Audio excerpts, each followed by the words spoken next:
Hello guys, welcome to 5th generation Hobby Shop. Review tayo ng unit testing. Shoutout natin si Attorney Miles ng Negros Oriental. So this is the KWC PO8 airgun pistol, CO2 powered, 12G CO2.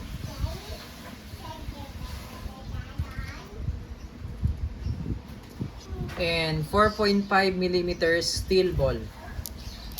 And bolitas po yan, dumidikit po siya sa magnet.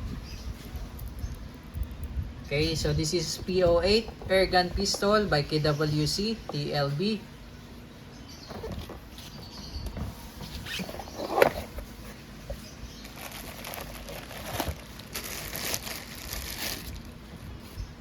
Last one.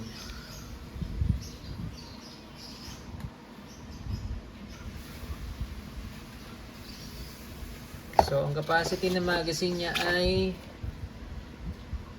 21 rounder capacity. So, this is the magazine. Load tayo ng steel ball and CO2.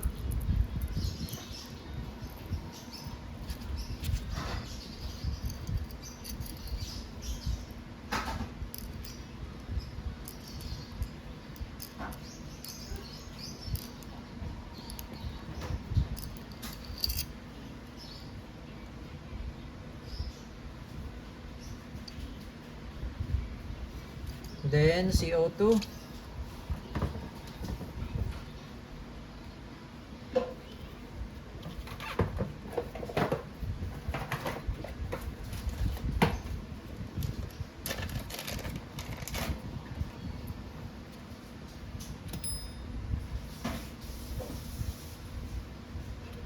Patakan nyo lang po ng silicone oil, yung pinaka-tip ng CO2 before nyo siya ilagay sa magazine.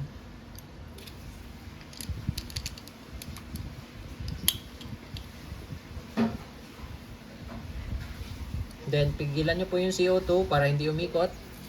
Then kailangan po mabilis ang ikot. Kasi pag medyo mabagal po ang ikot, pwede na po siyang sumingaw. Tamang higpit lang po. Okay? So ito yung kanyang manual safety. Yan yung safe. Ito naman yung fire. Ayan.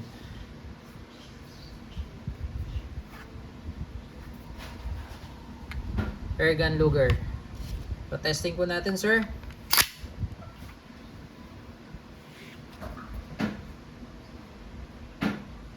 Testing po.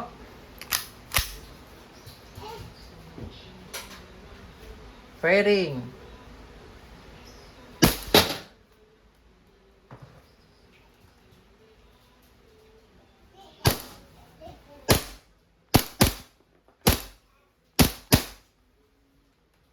Okay, so toggle lock.